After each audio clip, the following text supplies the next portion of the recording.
I'm Abigail Turner, 62, a widow from the quiet shores of Maine. My late husband James spent 20 years restoring his beloved 1967 Ford Mustang Shelby GT500, a passion project that kept his hands busy and his heart full. Last month, I found our garage empty, my son Eric's betrayal cutting deeper than any knife could. He sold James's legacy for a Parisian getaway with his new wife. I was shattered, broken beyond repair. Then my phone rang. It was the dealership owner, his voice hesitant. "Ma'am, your husband left something inside the car. If you're watching, please let me know where you're tuning in from and hit that subscribe button to discover what my James left behind in that Shelby."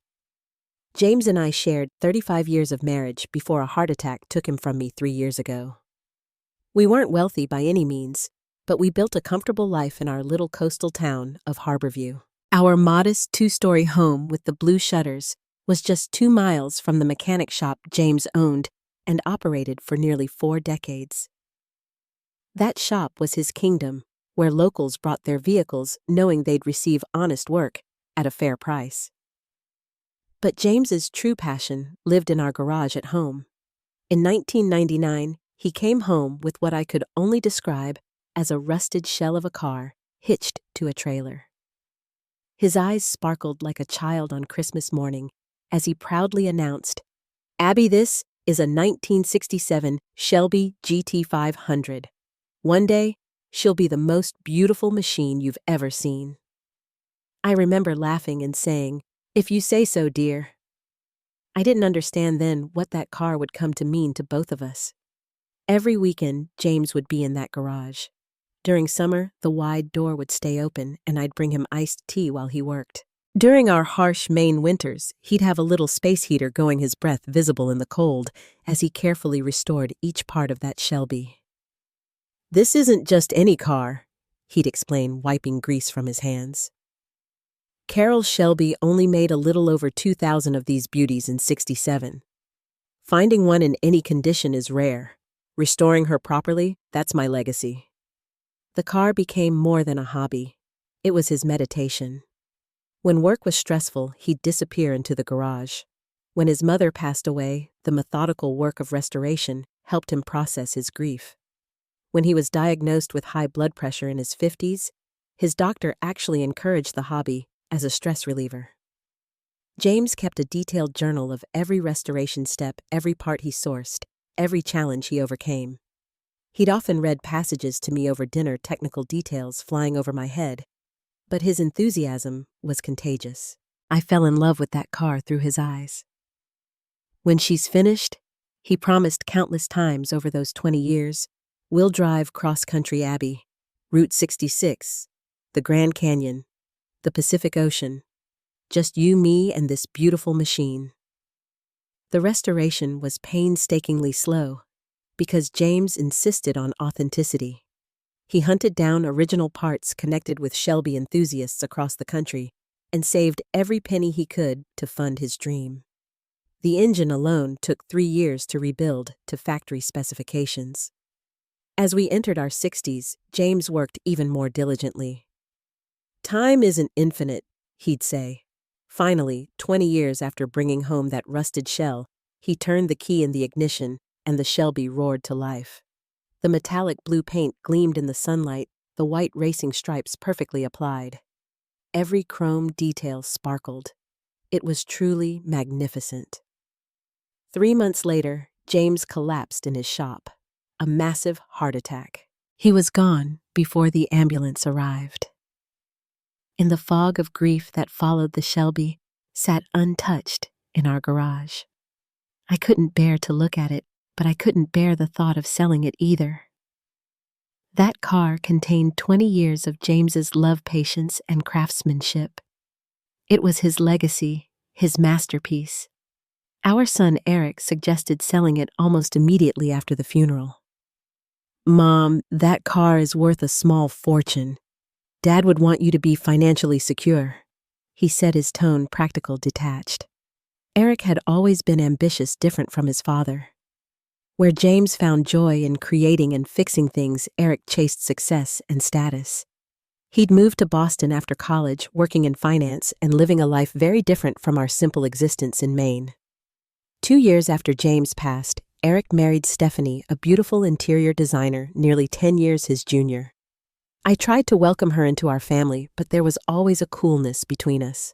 She looked at our home, our town, our way of life, with barely disguised disdain. When they visited, which wasn't often, Stephanie seemed bored and anxious to leave. I sometimes caught her eyeing my wedding ring or commenting on how quaint our home was. These subtle jabs hurt, but I kept silent for Eric's sake. He seemed happy, and that's what mattered to me. As time passed, Eric called less frequently. His visits became shorter often with last-minute cancellations. I told myself he was busy building his life, but deep down, I felt him slipping away, especially after he married Stephanie. What I didn't know then was how that beautiful blue Shelby sitting in my garage would become the catalyst for revealing who my son had truly become. The first sign that something was wrong came during one of Eric and Stephanie's rare visits about 6 months ago. It was a Sunday afternoon in April, and they arrived unannounced just as I was preparing a pot roast for dinner. "Surprise?" Eric called out as they walked through the front door. I hurried from the kitchen, wiping my hands on my apron, genuinely delighted to see them. "Eric, Stephanie, what a wonderful surprise," I said, embracing my son. Stephanie offered her cheek for a quick peck, careful not to smudge her makeup. "We were in Portland for a friend's wedding," Eric explained, "and thought we'd stop by on our way back to Boston." I insisted they stay for dinner, and as the pot roast cooked, we sat in the living room catching up. That's when Stephanie first mentioned Paris. "We're planning our anniversary trip," she announced, scrolling through photos on her phone. "I've always dreamed of Paris in the spring, the Eiffel Tower, shopping on the Champs-Élysées, staying at the Four Seasons." She sighed dramatically. "It's going to be absolutely perfect." Eric shifted uncomfortably in his seat. "Well, we haven't exactly finalized everything yet, honey." Stephanie's expression hardened slightly. "Eric, we discussed this. My parents went for their anniversary, and Caroline and Michael just got back. Everyone's going to Paris." I noticed the tension between them and tried to change the subject. "How's the new position at the firm, Eric? You mentioned a promotion last time we spoke." A shadow crossed his face. "It's, challenging. There have been some restructuring issues. Nothing to worry about." Later, as I was setting the table, Eric followed me into the dining room. "So, Mom, how are you doing financially? Dad left you pretty well set up, right?" The question caught me off guard. "I'm managing. The house is paid off, thankfully. James's life insurance helped, but medical bills took a chunk.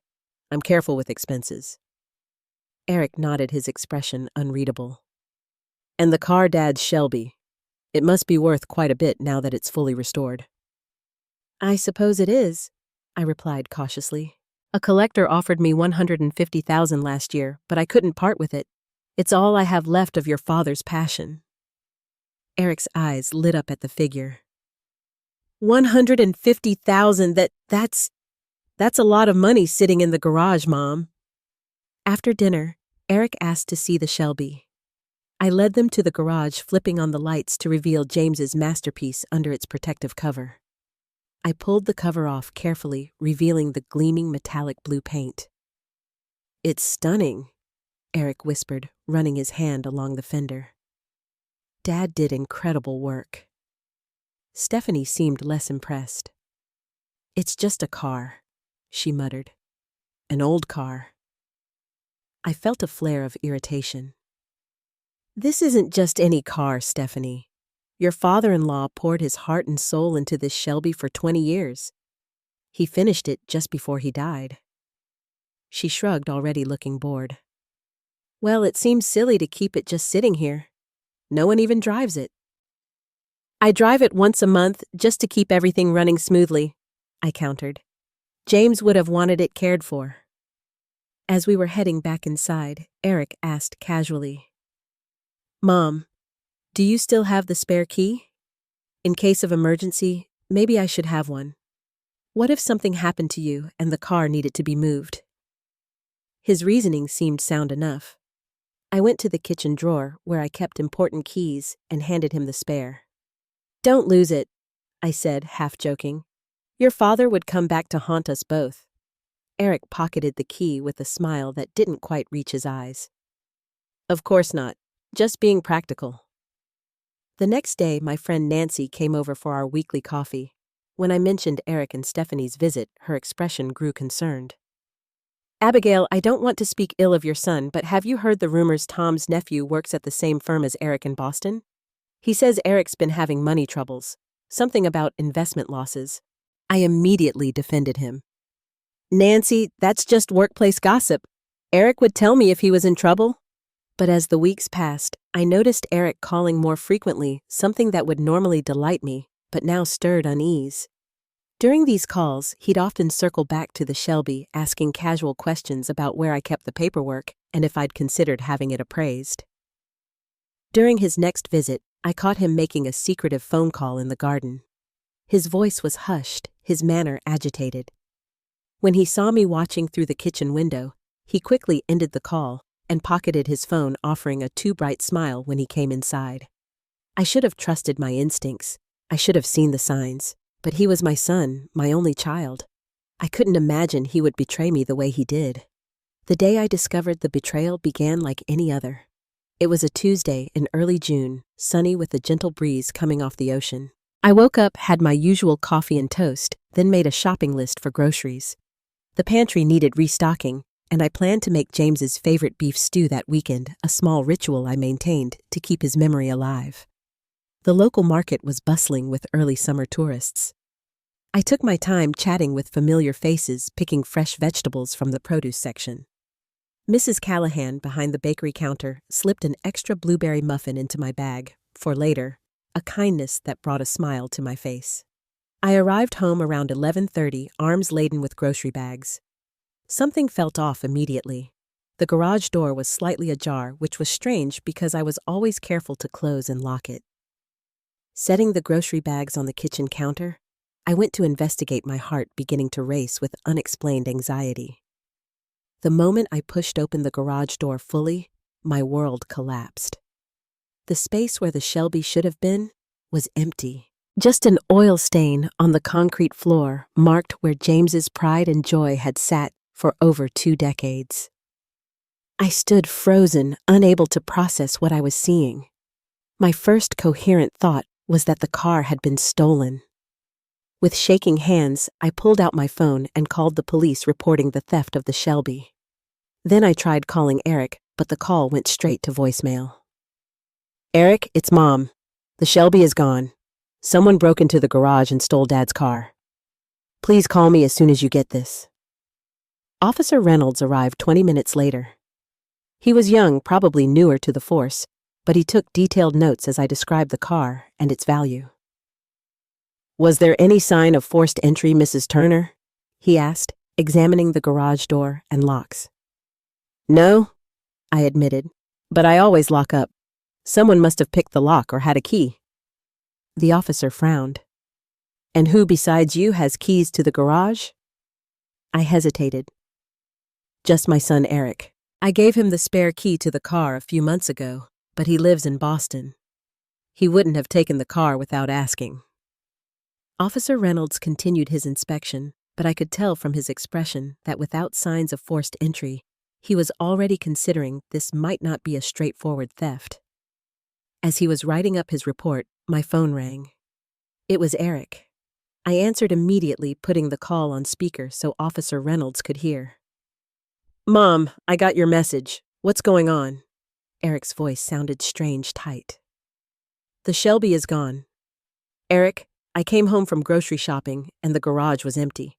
I've got the police here now." My voice cracked with emotion. There was a long pause on the other end. Too long. "Eric, are you there?" "Mom, the car isn't stolen." His voice was flat now, devoid of the panic or concern I'd expected. "I took it." The world seemed to tilt beneath my feet. "You? What? What do you mean you took it? Why would you take Dad's car without asking me?" Another painful pause. "I didn't take it, Mom. I sold it."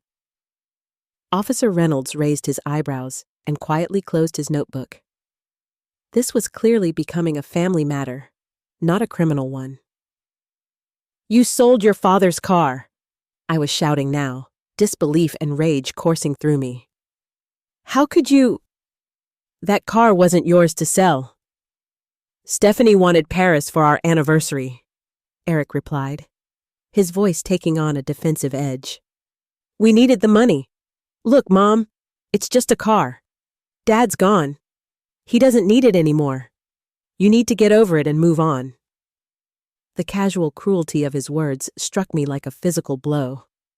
I couldn't speak, couldn't breathe. "I'll call you in a few days when you've calmed down," Eric continued as if he were the reasonable one. "We're leaving tomorrow morning. 2 weeks in Paris, just like Stephanie wanted." The call ended, and I stood there, phone still in my hand, tears streaming down my face. Officer Reynolds looked uncomfortable, caught in the middle of a family drama. "Ma'am," he said gently, "I'm sorry, but if your son had a key and documentation for the vehicle, this becomes a civil matter, not theft. You'll need to consult with an attorney." I nodded numbly, barely registering his words. After he left, I sat on the empty garage floor where the Shelby had been surrounded by James's tools, still hanging neatly on the wall. How could our son, the child we'd raised and loved, betray us both so completely? In that moment, I knew I had to confront Eric face to face. I needed to look into my son's eyes and understand how he could have done this terrible thing.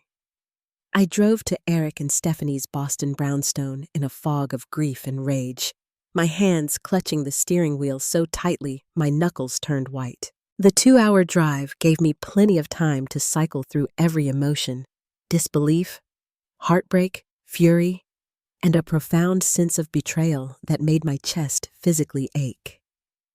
By the time I parked outside their elegant townhouse, the sun was beginning to set. I noticed Stephanie's sleek white Mercedes in the driveway, confirming they were home. For a moment, I sat in my car, gathering courage. The James I knew would have handled this calmly, reasonably. But James was gone, and his beloved Shelby with him, both taken by the son we'd raised together. I rang the doorbell, my heart hammering against my ribs. Stephanie answered, her perfect features registering first surprise, then annoyance at finding me on her doorstep. "Abigail," she said flatly, making no move to invite me in. "This isn't a good time. We're packing for our trip." "I need to speak with my son," I replied, my voice steadier than I expected. "Now." Something in my expression must have warned her not to argue. She stepped aside, reluctantly, calling over her shoulder, "Eric, your mother's here." Their home was immaculate, all clean lines and modern furniture that probably cost more than my entire house. Designer suitcases stood by the staircase, already packed for their Parisian getaway. Eric emerged from his home office, his expression guarded. "Mom, I didn't expect you to drive all this way. I told you we'd talk when we got back." "When exactly were you planning to tell me you stole and sold your father's car?" I asked, my voice rising despite my best efforts to remain calm. "Were you just going to disappear to Paris and hope I wouldn't notice the Shelby was gone until you returned?" Eric sighed, as if I were being unreasonable. "I didn't steal anything. Dad left everything to you, yes, but I'm his son. That car was part of my inheritance." "Your inheritance?" The audacity left me breathless. "Your father wasn't even cold in his grave before you started eyeing his masterpiece like it was just another asset to liquidate." Stephanie, who had been watching our exchange with thinly veiled impatience, interjected. "It's just an old car. I don't understand why you're making such a scene." I whirled to face her. "That old car, as you call it, represented 20 years of my husband's life. Every Saturday, every Sunday, he was in that garage lovingly bringing that Shelby back to life. It was his passion, his dream. And you two sold it for a vacation." "Mom!" Eric said, his tone patronizing. "Dad would have wanted us to enjoy life. He wouldn't have wanted that car sitting in a garage collecting dust." "Don't you dare presume to tell me what your father would have wanted!" I snapped. He planned to take me on a cross-country trip in that car. We were going to see the Grand Canyon together. That was our dream, our future that got stolen when he died. Well, now you can take that trip on your own, Stephanie said dismissively. Eric got $175,000 for the car. That's plenty for you to travel however you want. The figure hit me like a slap. $175,000. That Shelby is worth over $250,000 to the right collector. Eric had the grace to look slightly uncomfortable. The dealer offered a fair price for a quick sale. We needed the money quickly. For what? I demanded. What was so urgent that you had to steal and undersell your father's legacy? Eric and Stephanie exchanged glances, and I saw something pass between them, something they weren't telling me. Our Paris trip is non-refundable, Stephanie replied smoothly. And we've had some unexpected expenses come up. Where did you sell it? I asked Eric directly. Which dealership? Elite Classic Motors in Portland, he answered, then added defensively. They're reputable. The car is in good hands. And you forged the paperwork because I know I never signed anything transferring ownership. Eric's silence was damning. You're leaving tomorrow? I asked, suddenly feeling exhausted beyond words. They nodded in unison.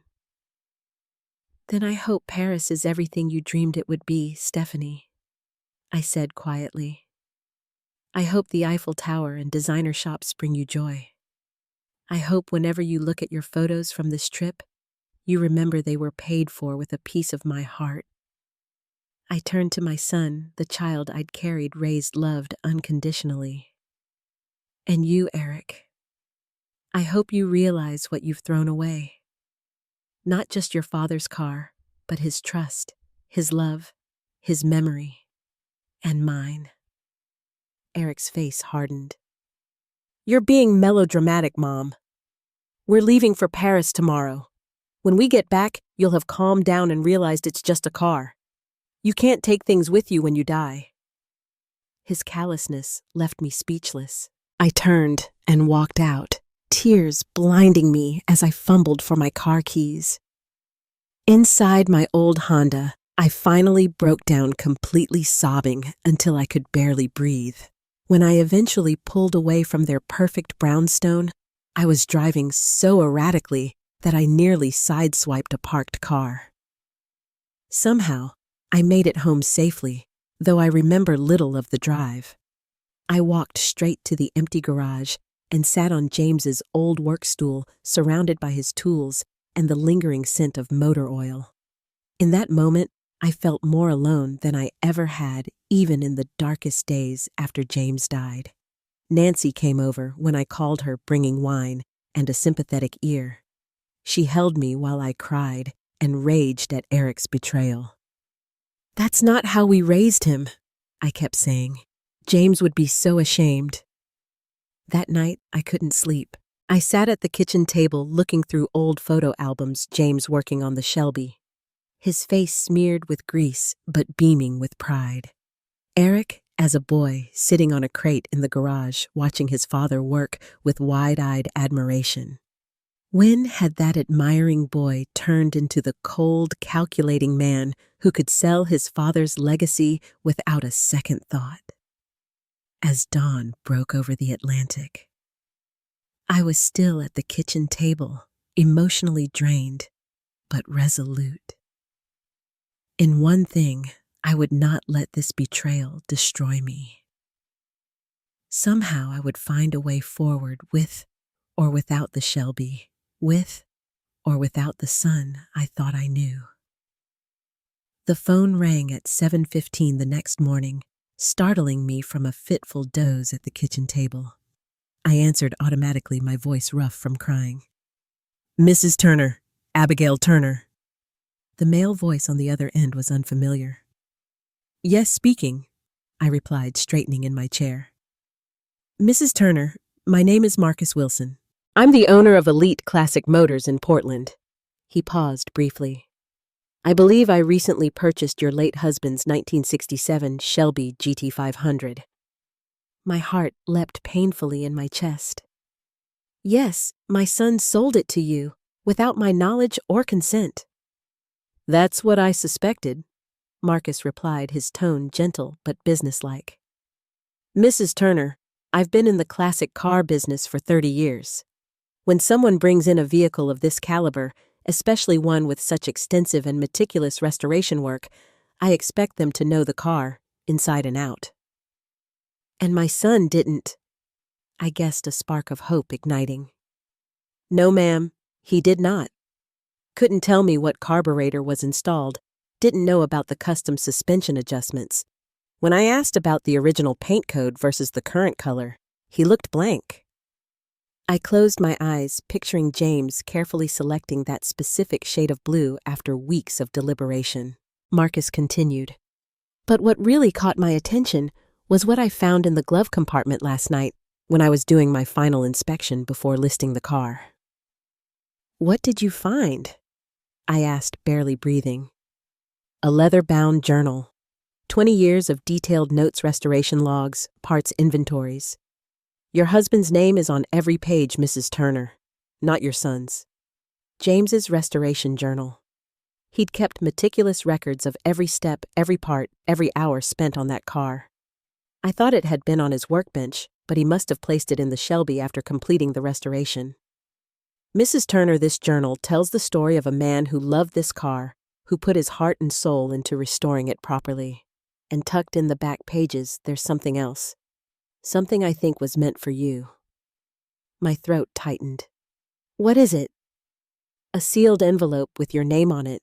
I haven't opened it, of course, but given what I now suspect about how this car came into my possession, I thought I should contact you directly. Tears spilled down my cheeks, but these were different from the tears of the previous day. Thank you, Mr. Wilson. Thank you for calling. Call me Marcus, please, he said. And there's more. Your son represented himself as the owner of this vehicle, but based on this journal and the registration paperwork he provided, I have reason to believe the sale was fraudulent. The title transfer form has a signature that doesn't match the signature in this journal. I took a deep breath. It was forged. I never signed anything. I suspected as much, Marcus replied. Mrs. Turner, I'd like to meet with you. The car is still here at my showroom. Nothing has been processed yet. Would you be able to come to Portland today? Yes, I said without hesitation. Yes, I can be there in a couple of hours. Perfect. We're located on Commercial Street, right by the harbor. I'll be expecting you. After hanging up, I sat for a long moment, hands pressed against my mouth, scarcely daring to hope. James had left something for me in that car, something I never knew about. And perhaps, just perhaps, I might get the Shelby back too. I showered and dressed quickly, choosing clothes James had always liked, as if his approval still mattered. In a way, it always would. Before leaving, I gathered our marriage certificate, the Shelby's original purchase documents, and photos of James with the car throughout the restoration process. Proof of our ownership, our history with the vehicle my son had tried to erase. The drive to Portland was filled with a tumult of emotions, hope that I might recover James's legacy, anger at Eric's betrayal, and curiosity about what message James might have left for me in that envelope.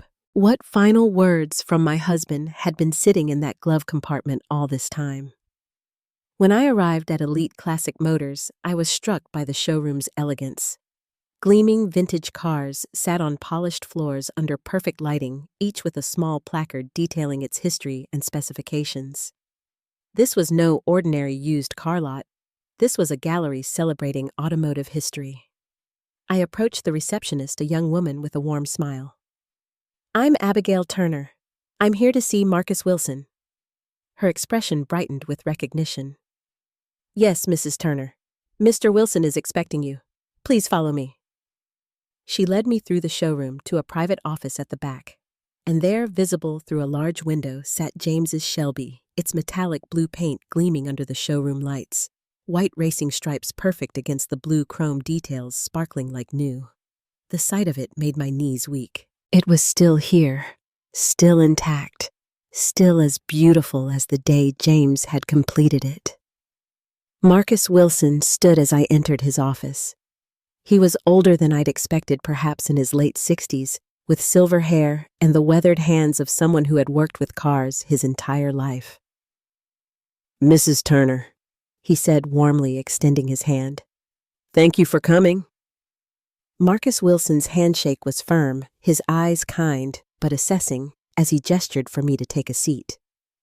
He was dressed simply in a button-down shirt, with the sleeves rolled up khakis, and what looked like expensive but well-worn loafers. The office around us was a testament to a lifetime in the classic car business, framed automotive art shelves of reference books and photographs of Marcus with various spectacular vehicles and their proud owners.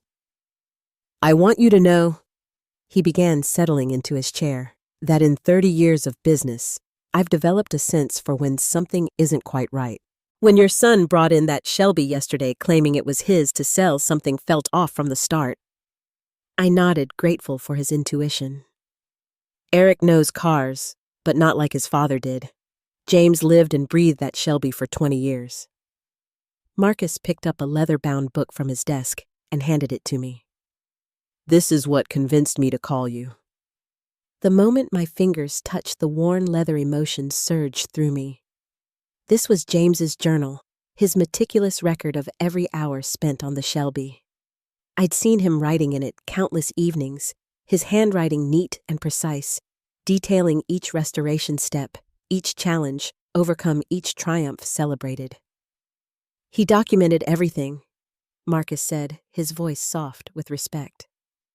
"Part sources, installation dates, modifications, challenges. I've never seen such a comprehensive restoration record. This wasn't just a hobby for your husband. It was a labor of love." I opened the journal, running my fingers over James's handwriting, tears blurring my vision. The first entry was dated June 12, 1999. Purchased 1967 Shelby GT500, VIN number 67400 F7A0048. Condition poor to fair. Engine non-operational. Body significant rust damage. Abby thinks I've lost my mind, but one day, this will be the most beautiful car she's ever seen. 20 years of entries followed, chronicling every step of the restoration. James's voice seemed to leap from the pages, his passion evident in every detail he recorded. "And there's this," Marcus said, handing me a sealed envelope that had been tucked into the back of the journal. My name was written on the front in James's familiar handwriting. The envelope was sealed, never opened. With trembling fingers, I broke the seal and withdrew several folded papers. The first was a letter dated just 2 weeks before James's death. "My dearest Abby, if you're reading this, then the Shelby is finally finished, and we're about to embark on our grand adventure. 20 years in the making, but as I always told you, some dreams are worth the wait. I've mapped out our route across America, all the places we've talked about visiting together. The Grand Canyon at sunset, the rocky shores of the Pacific, small towns with quirky diners and roadside attractions that will make you laugh and roll your eyes at your sentimental old husband. This car represents so much more than metal and mechanics to me. It's been my constancy through good times and bad, a puzzle to solve when life seemed overwhelming, and a canvas for creating something lasting and beautiful. But none of it would have meant anything without you by my side, bringing me sandwiches in the garage, listening to my endless technical rambling, and believing in me even when this project seemed impossible. Our journey in the Shelby will be the culmination of one dream and the beginning of many new ones. I can't wait to see America with you, to create memories that will sustain us into our golden years. All my love, always, James. I pressed the letter to my heart, unable to speak. James had written this expecting us to have years ahead of us, expecting to take that journey together. He never knew his time would be cut short, that his heart would give out just weeks after completing his masterpiece. The other papers included a carefully plotted map of our intended cross-country route with highlighted stops and notes about attractions James thought I'd especially enjoy. There was also a list of fellow Shelby enthusiasts across the country who had helped him source parts over the years, people he planned for us to visit.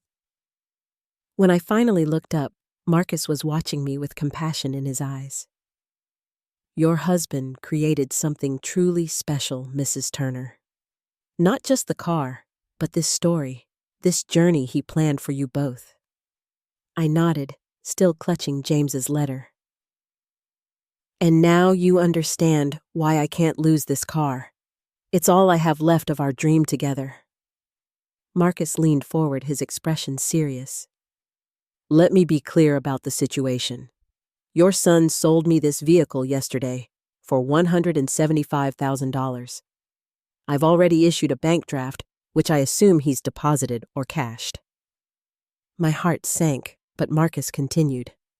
However, if you can prove you're the legal owner, which I strongly suspect you are, then the sale was fraudulent. The car is still legally yours. I brought documentation, I said, reaching for my bag. Our marriage certificate, the original purchase paperwork in James's name, photos documenting the restoration. Marcus examined each document carefully, nodding. This matches what I suspected. Mrs. Turner, I have no desire to be in possession of a vehicle acquired through deception, especially one with such emotional significance. What happens now? I asked. We have several options, Marcus explained. I could simply return the car to you as its rightful owner, and you could pursue your son for the money he took. However, that puts you in a difficult position with the funds already gone. He paused, considering. Alternatively, I could buy the car from you properly this time for its full market value. Based on my appraisal, a 1967 Shelby GT500 with this level of authentic restoration could fetch between $250,000 and $300,000.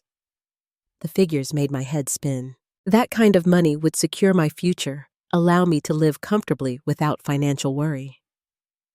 But could I truly part with James's legacy? Before I could respond, Marcus offered a third option. Or I could display the car here in my showroom, sharing its remarkable story until you decide what you'd like to do. I wouldn't sell it without your permission. As I weighed these possibilities, a customer wandered into the office area, pausing when he noticed our serious conversation.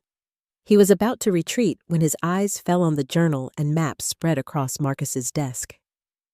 I'm sorry to interrupt, he said, his voice cultured and precise. But is that a route map for a classic car journey? Marcus glanced up.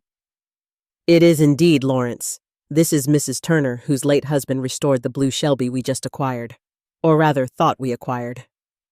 The man Lawrence looked confused, and Marcus briefly explained the situation. Lawrence's expression grew increasingly concerned.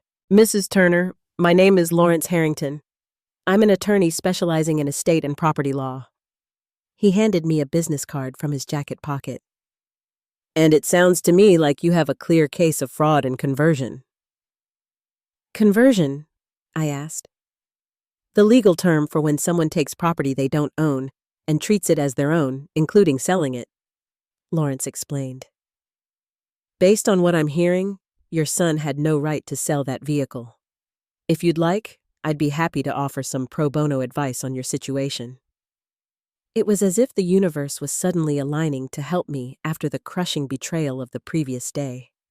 Between Marcus's integrity and this unexpected legal counsel, I felt the first real stirrings of hope. Thank you, I said to Lawrence. I would appreciate any guidance you can offer. Marcus smiled. It seems fate brought you to my showroom at exactly the right moment, Lawrence. Now, Mrs. Turner, why don't we all have a look at your husband's masterpiece while we discuss next steps? Together, we walked out to where the Shelby sat in the showroom, gleaming under the lights. Every curve and chrome detail, a testament to James's vision and craftsmanship. Standing beside it, James's letter in my hand, and his journal tucked safely in my bag, I felt his presence more strongly than I had since his death. Whatever happened next, I knew one thing for certain: this car and the love story it represented would not be lost. Over the next 2 weeks, while Eric and Stephanie enjoyed their Parisian getaway, I found myself embarking on an unexpected journey of my own, one that would ultimately lead to both justice and healing. Lawrence Harrington, true to his word, took on my case pro bono. His first step was filing for an emergency temporary restraining order, preventing Elite Classic Motors from selling the Shelby. Though Marcus had already given his word, he wouldn't. The legal documentation simply formalized what integrity had already established. Based on the evidence, Lawrence explained during our first official meeting, we have an extremely strong case. Your son had no legal right to sell the vehicle, and we have clear documentation proving your ownership. But there's something else I think you should know. Lawrence's expression turned grave. With your permission, I had an associate look into your son's financial situation. Mrs. Turner Eric is in significant debt. There are indicators of gambling activity, substantial losses, and several high-interest loans. The revelation struck me like a physical blow. Gambling. My son James and I had raised him with such careful values, teaching him the importance of living within one's means. When had this started? How bad was it? Are you certain? I asked, my voice barely above a whisper. Lawrence nodded. The evidence is quite clear. It appears the Paris trip was a smokescreen, Mrs. Turner.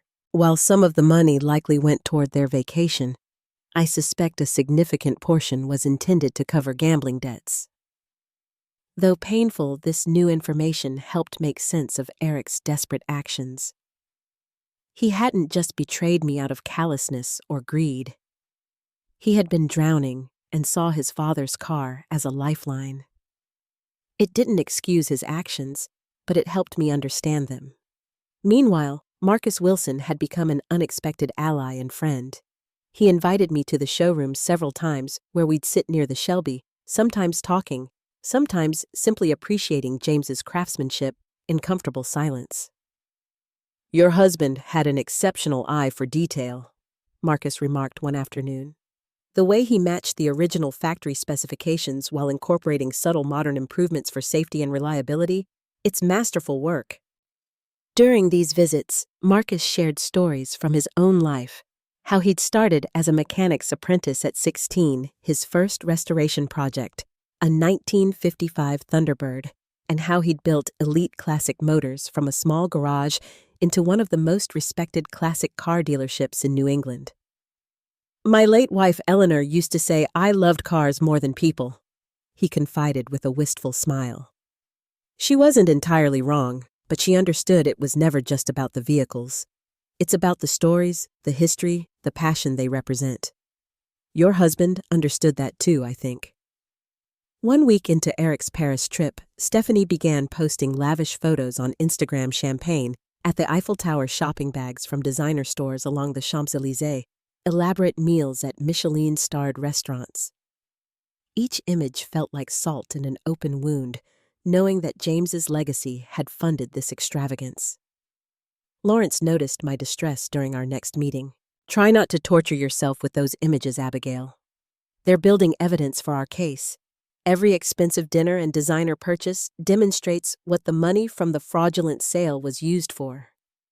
As the legal process advanced, Lawrence prepared the paperwork for a civil suit against my own son, perhaps the most painful document I've ever had to sign. The suit claimed fraud conversion of property and sought full restitution plus damages. We'll have him served the moment he returns from Paris, Lawrence explained. The element of surprise will work in our favor. True to his word, when Eric and Stephanie's plane landed at Logan International Airport, they were greeted not only by the reality of returning to their everyday lives, but also by a process server delivering legal documents that would shatter their post-vacation bliss. Eric called me immediately, his voice tight with panic and anger. Mom, what the hell is this? You're suing me, your own son. You sold something that wasn't yours to sell, Eric, I replied, my voice steadier than I expected. You betrayed your father's memory and my trust. It was just a car, he shouted, the same dismissive refrain I'd heard before.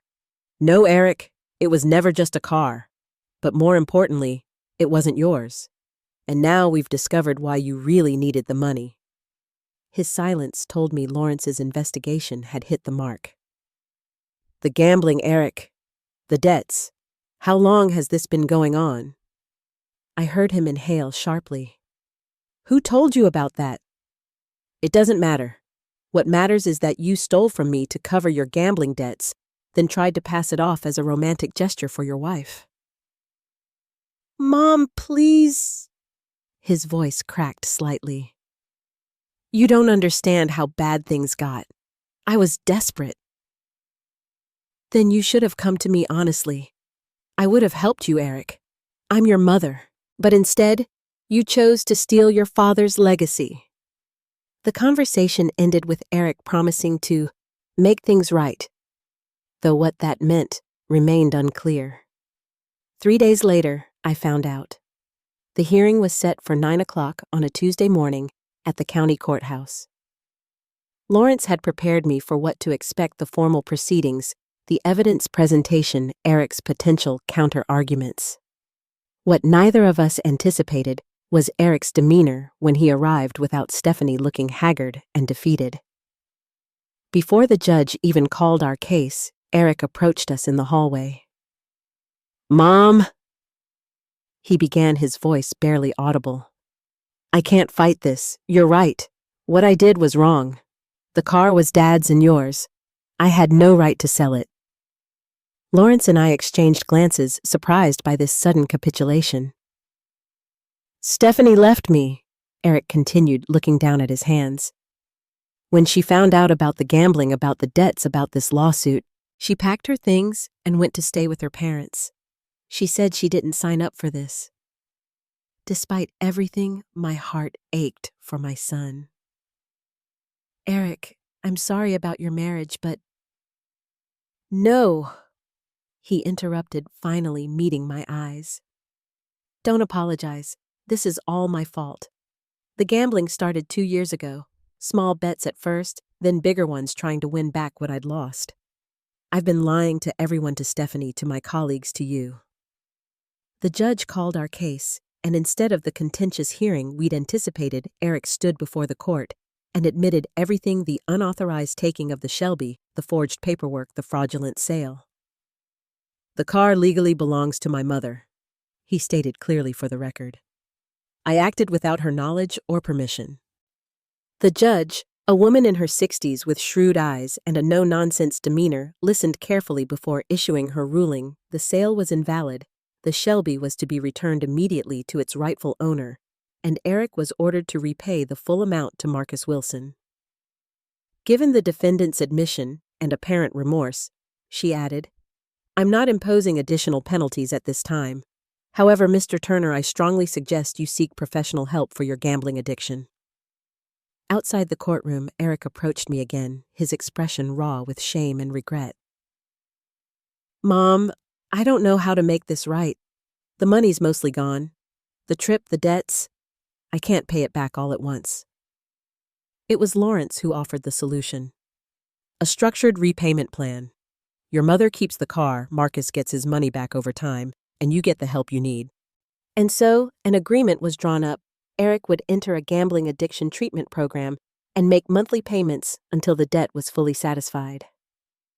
It wasn't a perfect resolution, but it was a path forward, a chance for my son to rebuild his life, and perhaps someday, our relationship. As we parted ways outside the courthouse, Eric hugged me awkwardly, the first physical contact we'd had since his betrayal. I'm sorry, Mom, he whispered. Dad would be so disappointed in me. I pulled back to look at my son, this man who had caused me such pain, but who was still always my child. Your father believed in second chances, Eric. He believed in redemption. Now you have to earn yours. With the legal battle resolved, I faced a decision about the Shelby. Marcus had found a serious collector willing to pay $285,000 for it, far more than Eric had received, enough to secure my financial future and still have funds for other purposes. After much soul-searching, I decided to sell. Not because I didn't cherish James's legacy, but because I realized that the true legacy wasn't the car itself, but what it represented: James's passion, creativity, and love. Those couldn't be sold or stolen. They lived in my heart and in the memories we'd shared. When the sale was finalized, I allocated the funds with careful purpose, a portion set aside for Eric's gambling treatment should he need financial assistance, a scholarship established in James's name at the local technical college for students studying automotive restoration, and enough for me to finally take that cross-country trip James and I had planned. I didn't drive the Shelby across America as we'd dreamed, but I took a comfortable rental car following the route James had mapped out with his journal riding shotgun beside me. At each stop, I felt him with me, sharing the majesty of the Grand Canyon at sunset, the endless horizon of the Great Plains, the crashing waves of the Pacific. Standing at the edge of the Grand Canyon, watching the setting sun paint the ancient rocks in shades of amber and gold.